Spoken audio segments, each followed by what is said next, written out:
بسم اللہ الحمدللہ والصلاة والسلام علی رسول اللہ وعلی آلہ واصحابہ واتباعہ ومن والاه اما بعد۔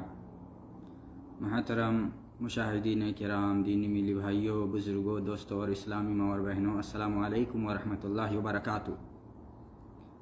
آج آپ حضرات کے روبرو ہو کر جس موضوع پر لفظ کشائی کرنا چاہتا ہوں وہ ہے حدیث نجد کی تشریح۔ وہ حدیث جس میں اللہ کے رسول صلی اللہ علیہ وسلم نے فرمایا کہ نجد میں شیطان کا سنگ نکلے گا، جس حدیث میں یہ فرمایا کہ مشرق میں فتنے برپا ہوں گے، زلزلے آئیں گے اور شیطان کا سنگ وہاں نکلیں گے۔ اس حدیث کا کیا مطلب ہے؟ بہت سے بدعتی حضرات شیخ الاسلام محمد بن عبد الوہاب رحمہ اللہ کی دعوت توحید پر ان حدیثوں کو چسپا کر کے ان کو بدنام کرنے کی ایڑی چوٹی کی طاقت صرف کرتے ہیں۔ تو اس لیے یہ ضروری ہے کہ ہم ان حدیثوں کو پڑھیں جن میں اللہ کے رسول صلی اللہ علیہ وسلم نے یہ پیشن گوئی فرمائی ہے کہ نجد میں فتنے اور زلزلے برپا ہوں گے، وہاں شیطان کے سنگ نکلیں گے۔ ان حدیثوں سے کیا مراد ہیں؟ ان حدیثوں کو ہم ایک جا جمع کریں گے تو حدیثیں خود ہی نجد کی تشریح کر دیتی ہیں، اور مشرق کی بھی تشریح حدیثوں میں ہی ہیں، اور صحابہ کرام میں سے بعض صحابہ جو روات حدیث ہیں انہوں نے بھی ان حدیثوں کی خود شرح فرما دی ہے۔ بعض حدیثوں میں تو اللہ کے رسول نے خود نجد سے مراد اور مشرق سے مراد کیا ہے خود بیان فرما دیا ہے، اور بڑے پائے کے محدثین جیسے حافظ ابن حجر رحمہ اللہ اور ان کے استاذ خطابی اور داودی وغیرہم رحمہم اللہ نے بھی ان حدیثوں کا مصداق کیا ہے انہوں نے اپنی کتابوں میں اس کو بیان کیا ہے۔ ان تمام بیانات کے باوجود بدعت پرست، قبر پرست، شکم پرست مولوی حضرات اور ان کے ماننے والے اندھ بھکت ان حدیثوں کو غلط معنی پہنا کر شیخ الاسلام محمد بن عبد الوہاب کی دعوت توحید کو اور ان کے شاگردوں کو اور ان کے طریقے پر دعوت کے کام کرنے والوں کو آج تک بدنام کرتے آ رہے ہیں۔ اس لیے سب سے پہلے میں یہ وضاحت کرنا چاہوں گا کہ حدیث نجد یا نجد کے بارے میں جو حدیثیں آئی ہیں وہ کوئی ایک حدیث نہیں، بلکہ اس تعلق سے کئی ایک حدیثیں آئی ہیں۔ اس لیے ان تمام حدیثوں کو ہم ان کے الفاظ کے ساتھ دیکھیں گے تاکہ الاحادیث یفسر بعضها بعضا اصل کے تحت کی بعض حدیثیں بعض کی تفسیر بیان کرتی ہیں۔ ہمیں حدیثوں ہی سے نجد کا مطلب، کون سی سرزمین مراد ہے اور مشرق سے کیا مراد ہے ہمیں معلوم ہو جائے گا۔ سب سے پہلی حدیث اس تعلق سے جو آئی ہے وہ ہے عبداللہ بن عمر رضی اللہ تعالی عنہما سے روایت کردہ حدیث ہے۔ عن ابن عمر رضی اللہ تعالی عنہما قال النبی صلی اللہ علیہ وسلم اللہم بارک لنا فی شامنا وفی یمننا قالوا وفی نجدنا قال اللہم بارک لنا فی شامنا ویمننا قالوا وفی نجدنا قال ہنالک الزلازل والفتن وبها یطلع قرن الشیطان رواہ البخاری ومسلم واللفظ للبخاری۔ ابن عمر رضی اللہ تعالیٰ عنہ بیان کرتے ہیں کہ اللہ کے رسول صلی اللہ علیہ وسلم نے ایک دفعہ دعا کرتے ہوئے فرمایا، اے اللہ ہمارے شام میں برکت نازل کر، ہمارے یمن میں برکت نازل کر۔ سامعین میں سے بعض نے کہا کہ اے اللہ کے رسول وفی نجدنا، ہمارے نجد میں بھی برکت کی دعا فرما دیں۔ تو اللہ کے رسول نے پھر اس دعا کو یادہ کرتے فرمایا، اے اللہ ہمارے شام میں، ہمارے یمن میں برکت عطا فرما۔ سامعین میں سے بعض نے پھر کہا کہ اللہ کے رسول ہمارے نجد کے لیے بھی برکت کی دعا فرما دے، وفی نجدنا۔ قال، تو آپ نے فرمایا، ہنالک الزلازل والفتن وبها یطلع قرن الشیطان، کہ نجد میں زلزلے فتنے برپا ہوں گے، شیطان کے سنگ وہاں نکلیں گے۔ بخاری مسلم کی یہ حدیث ہے۔ اور امام علامہ ابن حجر نے اس کو اپنی فتح الباری میں نقل کیا ہے، کتاب الفتن باب قول النبی الفتنۃ من قبل المشرق کے باب کے تحت، اور کتاب الاستسقاء باب ما قیل فی الزلازل والآیات کے تحت مسند امام احمد میں بھی یہ حدیث آئی ہے، اور ترمذی نے کتاب المناقب باب فی فضل الشام والیمن میں اس حدیث کی تخریج کی ہے، اور اسی طرح سے شرح السنہ میں بھی اس کی تخریج کی گئی ہے، صحیح ابن حبان میں بھی حدیث آئی ہے۔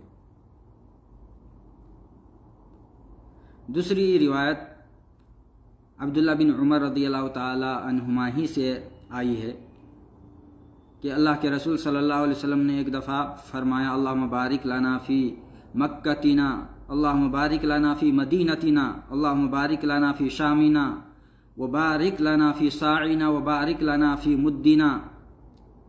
فقال رجل یا رسول اللہ وفی عراقنا، بارک لنا فی شامنا، وبارک لنا فی صاعنا، وبارک لنا فی مدینتنا۔ فقال رجل یا رسول اللہ وفی عراقنا، فأعرض عنہ فرددها ثلاثا كل ذلك يقول الرجل وفي عراقنا فيعرض عنه فقال بها الزلازل والفتن وفيها يطلع قرن الشیطان۔ اللہ کے رسول صلی اللہ علیہ وسلم نے دعا فرمائی کہ اللہ ہمارے مکے میں برکت نازل کر، مدینے میں برکت نازل کر، اے اللہ ہمارے شام میں برکت نازل کر، اے اللہ ہمارے صاع میں ایک پیمانہ ہے اس میں برکت نازل کر، ہمارے مدینے میں برکت نازل کر۔ ایک شخص نے کہا اللہ کے رسول وفی عراقنا، اللہ کے رسول عراق کے لیے بھی دعا فرما دیں کہ عراق میں بھی اللہ برکت نازل فرمائے۔ فأعرض عنہ، اللہ کے رسول نے گریز کیا، اعراض کیا۔ 3 دفعہ آپ نے یہ دعا کی، اور وہ شخص ہر دفعہ کہتا تھا کہ اللہ کے رسول ہمارے عراق کے لیے بھی دعا فرما دے کہ فی عراقنا، ہمارے عراق میں بھی برکت نازل ہو۔ تو اللہ کے رسول نے آخری مرتبہ فرمایا بیہا یطلع قرن الشیاطین، کہ عراق میں شیطان کے سنگ نکلیں گے۔ بیہا الزلازل والفتن، عراق میں زلزلے برپا ہوں گے، فتنے برپا ہوں گے۔ وفیہا یطلع قرن الشیطان، اور وہاں پہ شیطان کے سنگ نکلیں گے۔ یہ حدیث حلیۃ الاولیاء میں ہے، اور طبرانی نے معجم کبیر میں اس کی تخریج کی ہے۔ تیسری روایت یہ بھی عبداللہ ابن عمر رضی اللہ تعالیٰ عنہما ہی سے آئی ہے، فرماتے ہیں کہ اللہ کے رسول نے فرمایا اللہم بارک لنا فی مدینتنا، وبارک لنا فی مدنا وصاعنا، اللہم بارک لنا فی حرمنا، وبارک لنا فی شامنا ویمننا۔ قال رجل والعراق یا رسول اللہ، قال من ثم یطلع قرن الشیطان وتہیج الفتن، کتاب المعرفۃ والتاریخ باب ما جاء فی الکوفہ۔ حضرت ابن عبداللہ رضی اللہ تعالیٰ عنہ روایت کرتے ہیں کہ اللہ کے رسول نے فرمایا، ایک دفعہ دعا کرتے فرمایا کہ اللہ ہمارے مدینے میں برکت نازل فرما، ہمارے مد اور سا جو کہ پیمانے ہیں برکت نازل فرما، اے اللہ ہمارے حرم میں برکت نازل فرما، اے اللہ ہمارے شام اور یمن میں برکت نازل فرما۔ ایک شخص نے کہا اے اللہ کے رسول عراق، اے اللہ کے رسول عراق میں بھی برکت کی دعا فرما دیجئے۔ تو اللہ کے رسول نے فرمایا من ثم یطلع قرن الشیطان، عراق میں شیطان کے سنگ نکلیں گے۔ وتہیج الفتن، اور فتنے برپا ہوں گے۔ کتاب المعرفہ والتاریخ ما جاء فی کوفہ، ما جاء فی الکوفہ۔ اس سے یہ واضح ہو جاتا ہے کہ بعض حدیث کے الفاظ میں عراق کی صراحت ہے کہ عراق میں شیطان کے سنگ نکلیں گے، وہاں پر فتنے اور زلزلے برپا ہوں گے۔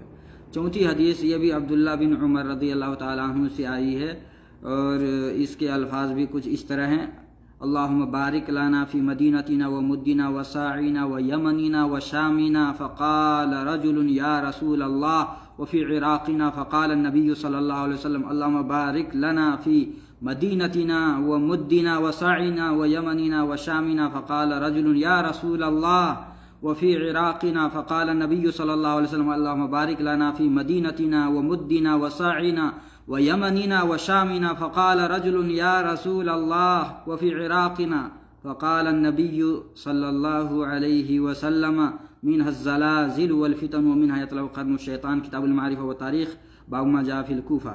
اس میں بھی یہی بات ہے کہ اللہ کے رسول نے جب یہ دعا کی اللہ ہمارے برکت نازل کر ہمارے مدینے میں، ہمارے مد میں، ہمارے سا میں، ہمارے یمن اور شام میں، تو ایک شخص نے کہا کہ اللہ کے رسول ہمارے عراق میں بھی برکت نازل ہونے کی دعا فرما دیجئے۔ تو اللہ کے رسول نے فرمایا پھر سے اے اللہ ہمارے مدینے میں، ہمارے مد میں، سا میں، یمن میں، شام میں برکت نازل فرما۔ پھر وہ شخص یہ عرض پرداز ہوا، اے اللہ کے رسول ہمارے عراق کے لیے بھی دعا فرما دیجئے۔ تو اللہ کے رسول صلی اللہ علیہ وسلم نے پھر تیسری دفعہ مدینے، شام، یمن کے لیے برکت کی دعا کی اور مد اور سا میں برکت نازل فرمانے کی دعا کی۔ پھر اس شخص نے کہا اے اللہ کے رسول عراق کے لیے بھی دعا فرما دیجیے۔ تو تیسری دفعہ آپ نے فرمایا منہ الزلازل والفتن ومنها يطلع قرن الشیطان، کہ عراق سے زلزلے، فتنے برپا ہوں گے، وہاں پر شیطان کا سنگ نکلے گا۔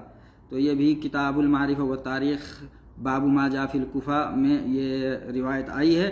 پانچویں روایت یہ بھی عبداللہ بن عمر رضی اللہ تعالی عنہما سے آئی ہے۔ اس میں یہ ہے فرماتے ہیں عبداللہ بن عمر رضی اللہ تعالیٰ عنہما رأیت رسول اللہ صلی اللہ علیہ وسلم یشیر بیدہ یؤم العراق، اللہ کے رسول کو میں نے دیکھا کہ آپ اشارہ فرما رہے تھے یؤم العراق، آپ عراق کی طرف اشارہ فرما رہے تھے۔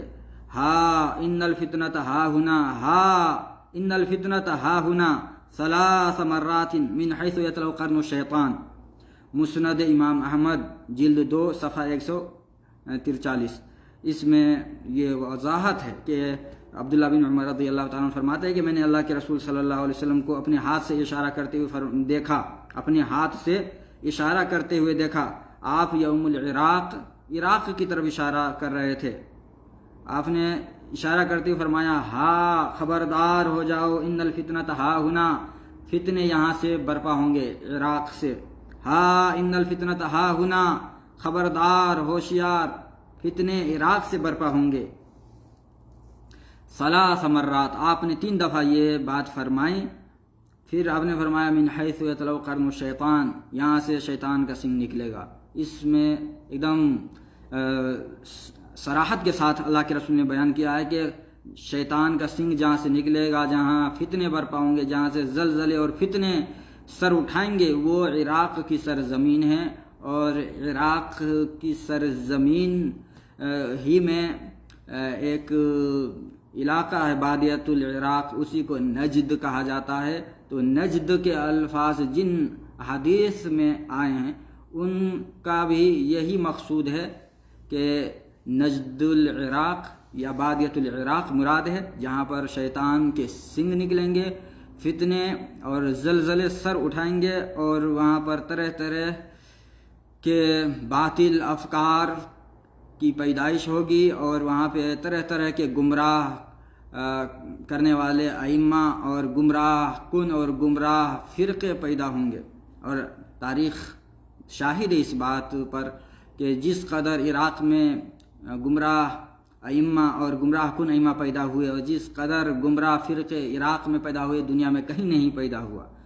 عراق سے ہی خوارج، عراق سے ہی شیعوں کا فتنہ، عراق سے ہی حضرت حسین کا قتل کا فتنہ، عراق میں ہی معتزلہ، جبریہ، مرجیہ، قدریہ، جہمیہ، ان سب نے جنم لیا۔ یہ سارے باطل فرقے اور گمراہ فرقے عراق میں پیدا ہوئے۔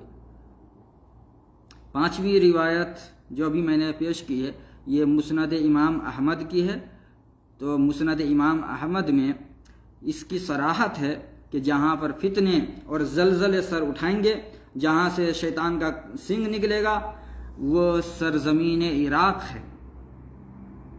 6ٹھی روایت بھی ابن عمر رضی اللہ تعالی عنہما ہی کی ہے۔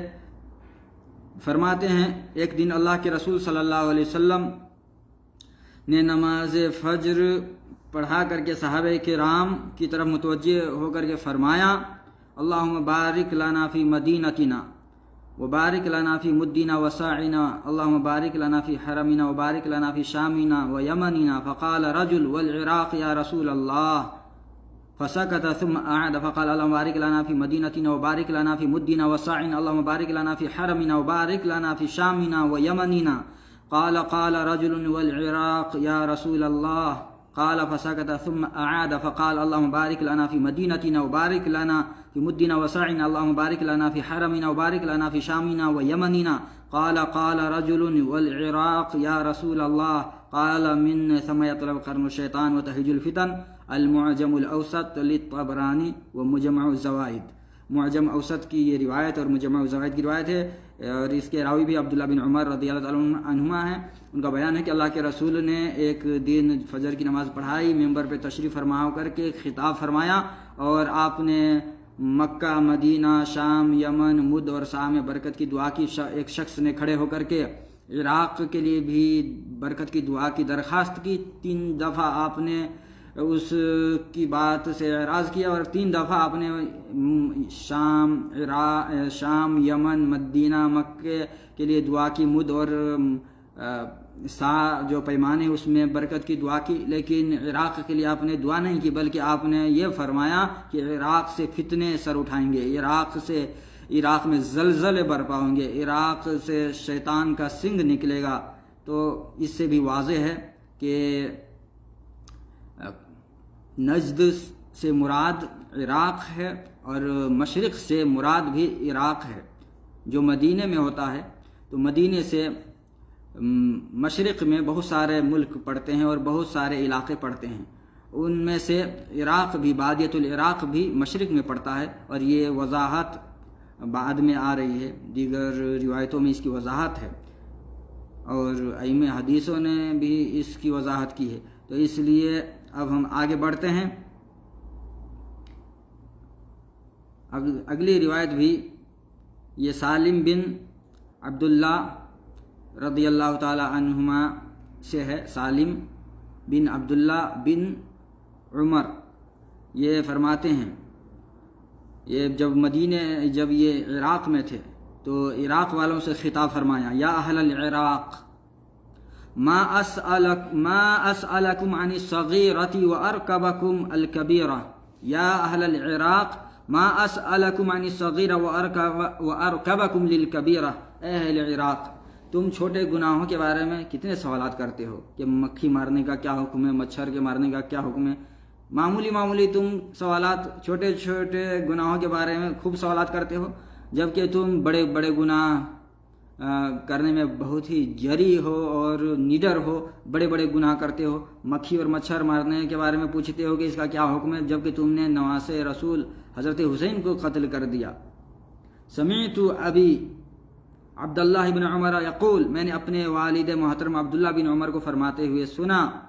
سمعت، وہ فرما رہے تھے میرے والد، سمعت رسول اللہ صلی اللہ علیہ وسلم یقول، میرے والد نے یہ فرمایا کہ انہوں نے اللہ کے رسول کو فرماتے ہوئے سنا، ان الفتنۃ تجیء من ہا ہنا، کہ فتنے یہاں سے اٹھیں گے، عراق سے. عراق میں خطاب فرما رہے ہیں کہ فتنے عراق سے اٹھیں گے. عبداللہ بن عمر جو حدیثوں کے راوی ہیں، جتنی حدیثیں ابھی تک پیش کی گئی ہیں، نجد والی حدیث، مشرق والی حدیث، اور جہاں پر صراحت ہے عراق کی، وہ تمام حدیثیں سب عبداللہ بن عمر سے روایت ہیں. اور عبداللہ بن عمر کے صاحبزادے سالم کہ میں نے اپنے والد سے یہ سنا، اور میرے والد نے اللہ کے رسول سے سنا کہ فتنے یہاں سے اٹھیں گے، یعنی عراق سے. تو اللہ کے رسول نے خود صراحت فرما دیا ہے، عبداللہ بن عمر نے بھی صراحت فرما دیا، اور سالم بن عبداللہ بھی اس بات کی صراحت فرما رہے ہیں کہ فتنے جہاں سے اٹھیں گے، مشرق سے، نجد سے، اس سے مراد ہے عراق والے کو کہہ رہے ہیں کہ تجیء من ہا ہنا، فتنے یہیں سے اٹھیں گے.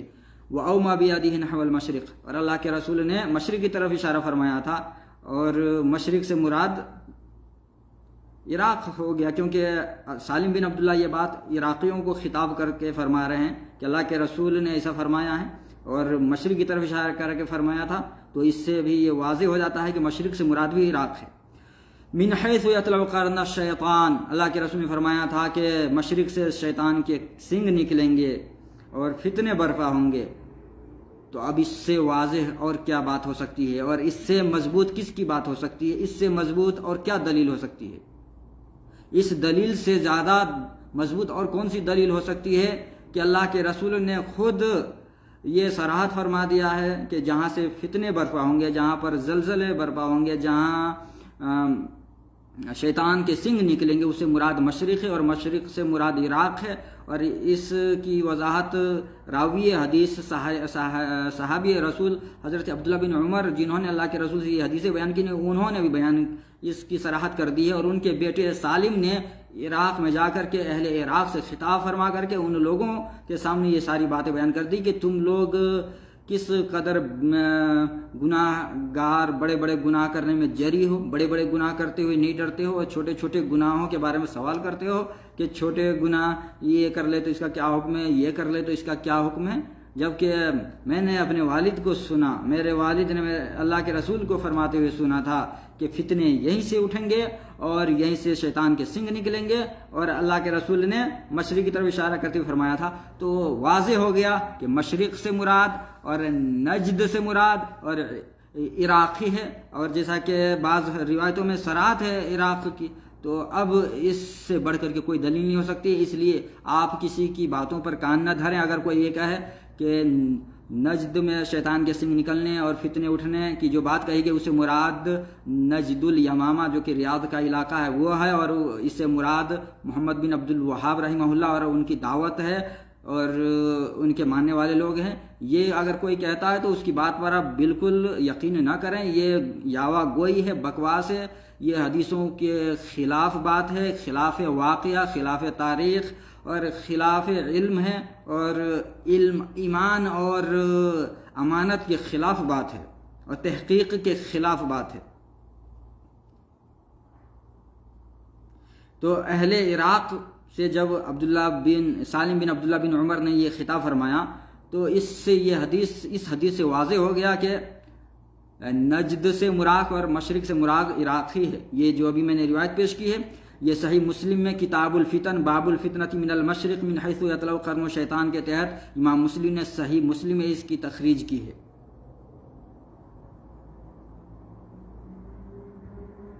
9ویں حدیث حضرت ابو ہریرہ رضی اللہ تعالیٰ عنہ سے روایت ہے کہ بے شک رسول اللہ صلی اللہ علیہ وسلم نے فرمایا، راس الکفر نحو المشرق، راس الکفر نحو المشرق، کفر کا سرغنہ مشرق سے نکلے گا۔ یہ بخاری میں کتاب بدیل الوحی، کتاب بخاری میں کتاب بدیل الخلق میں یہ روایت نمبر 3301 ہے، اور کتاب المناقب میں 3499 ہے، اور ابن حبان نے 7255 نمبر کی حدیث روایت کی ہے، اور مسند ابو یعلا میں بھی یہ حدیث آئی ہے 6340 نمبر کی حدیث، اور مسلم میں کتاب الایمان باب تفاضل اہل الایمان فیہ و رجحان اہل الیمن فیہ کے تحت روایت کی ہے مسلم نے، اور مسند ابو عوانہ، مسند احمد، مسند حمیدی، ترمذی، کتاب الفتن وغیرہ ان تمام کتابوں میں یہ حدیث آئی ہے، کفر کا سر چشمہ مشرق کی طرف ہے۔ ابو ہریرہ رضی اللہ تعالیٰ عنہ کی اس روایت میں ابن حبان اور مسلم وغیرہ ہما میں مذکور ہے کہ آپ صلی اللہ علیہ وسلم فرمایا، الایمان یمان والحکمت یمانیہ وراس الکفر قبل المشرق، ایمان اور حکمت کا محل تو یمن ہے اور کفر کا سر چشمہ مشرق کی جانب ہے۔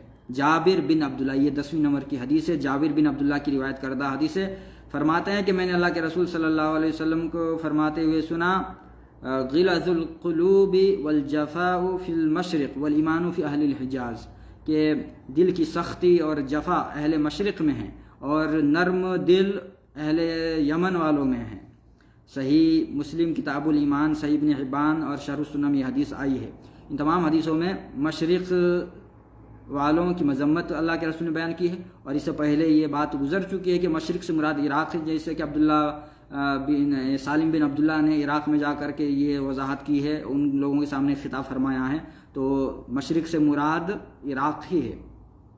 مذکورہ ان تمام حدیثوں سے، ابھی جو میں نے 10 حدیثیں صحیح صریح آپ کے سامنے پیش کیا، اسے معلوم ہوتا ہے کہ حجاز، شام، یمن یہ تینوں ملک اسلام و ایمان کا مرکز ہیں، اور یہاں سے اسلام و ایمان کا علم بلند ہوتا رہے گا، اور مدینے سے مشرق کی جانب واقع عراق کا علاقہ فتنوں کا سرچشمہ اور ضلالت و گمراہی کا مرکز ہے۔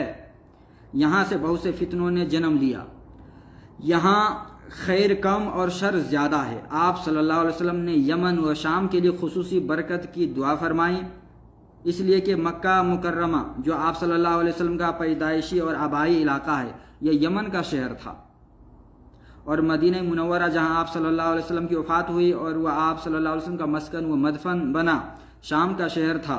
علامہ شرف الدین الطیبی رحمہ اللہ نے یہ بات لکھی ہے، انما دعا لہما بالبرکہ، اللہ کے رسول نے شام اور یمن کے لیے کیوں دعا کی؟ اس لیے دعا کی لأن مولدہ بمکہ، آپ صلی اللہ علیہ وسلم مکے میں پیدا ہوئے، وہو من الیمن، اور مکہ یمن کا علاقہ تھا، یمن میں داخل مانا جاتا تھا، وہ مسکنہ مدفنہ بالمدینہ، اور آپ کا مسکن اور مدفن جہاں پر آپ سکون پذیر رہے آخری ایام میں اور جہاں پر آپ کو دفنایا گیا وہ مدینہ ہے، اور مدینہ وہی من الشام، یہ شام کا علاقہ مانا جاتا تھا، اس لیے آپ نے شام اور یمن کے لیے دعا کی۔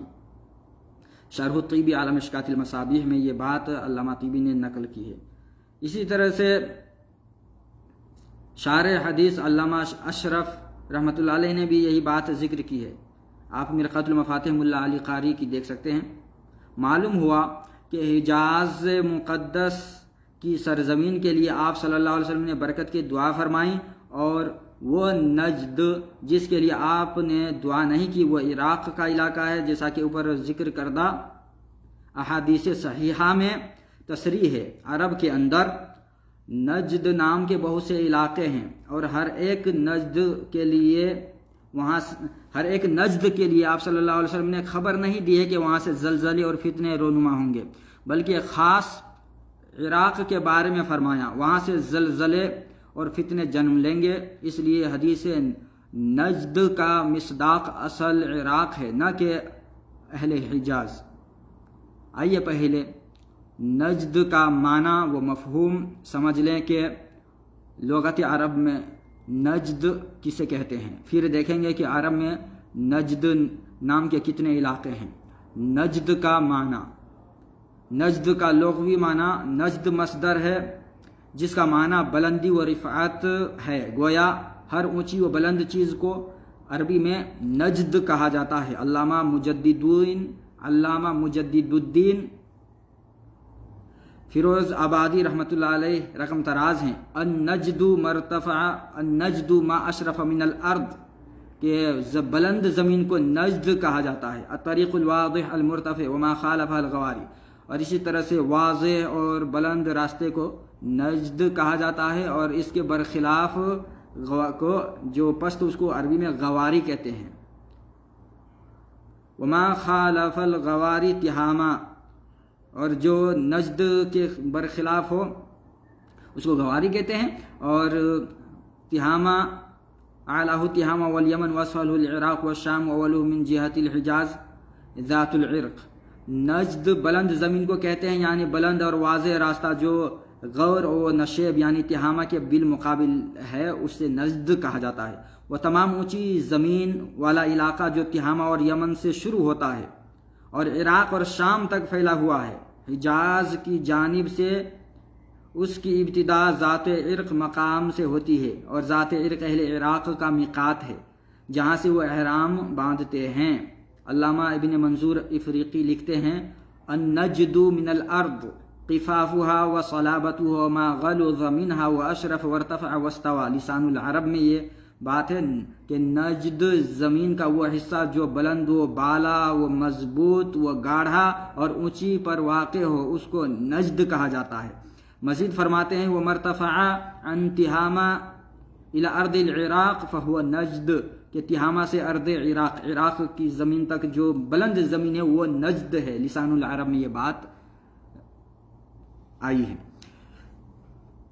اسی طرح سے عرب میں بہت سارے نجد مشہور تھے، جیسا کہ شیخ ابو عبداللہ یاقوت بن عبداللہ الحموی صاحب معجم البلدان نے کچھ نجد کا شمار کرتے ہوئے فرمایا، نجد الوز، نجد اجا، نجد برق، نجد خال، نجد الشرع، نجد عفر، نجد العقاب، نجد کبکب، نجد مریع، نجد الیمن، یہ سارے نجد کہلاتے تھے اس زمانے میں۔ یہ سارے علاقے الگ الگ جگہ تھے لیکن ان سب کو نجد کہا جاتا تھا۔ اور الگ الگ ملکوں کی طرف اس کی نسبت ہے۔ نجد الیمن، یمن میں جو بلند زمین اس کو نجد الیمن کہا جاتا ہے۔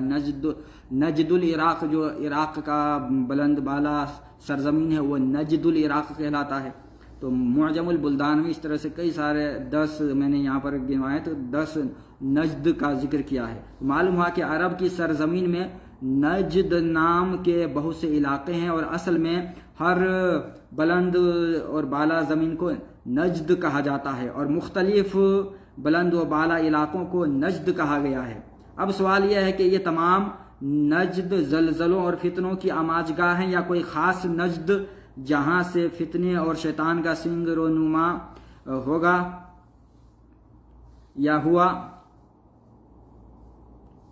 یا مزید ہوگا؟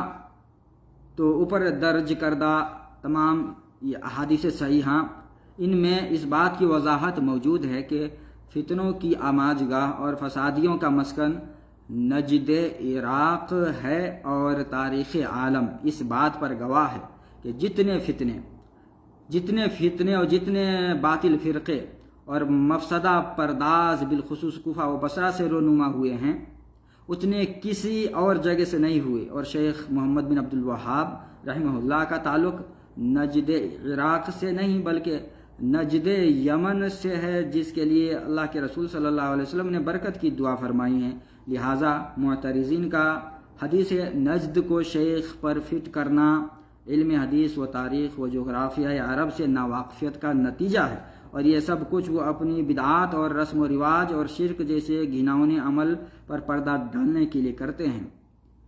امید ہے کہ آپ حضرات نے یہ باتیں سن کر آپ نے حقیقت پرکھ لیا ہوگا، اور آپ حقیقت کا ساتھ دیں گے، اور جو لوگ غلط باتیں پھیلاتے ہیں، پروپیگنڈا کرتے ہیں، سازش کرتے ہیں، آپ ان کی سازش سے بچیں گے اور حق کا ساتھ دیں گے۔ اللہ رب العزت تمام مسلمانوں کو حق گو حق پرست بنا دے، اور ہر ایک پر حق واضح فرما دے، اور جو گمراہی میں پڑے ہوئے ہیں، جو گمراہی کی سرداری کرتے ہیں، گمراہی کی پرچار و پرسار کرتے ہیں، گمراہی پھیلانے میں آگے رہتے ہیں، پیش رہتے ہیں، اللہ ان تمام کو توبہ کی توفیق دے، ان کے اوپر حق کو واضح کر دے۔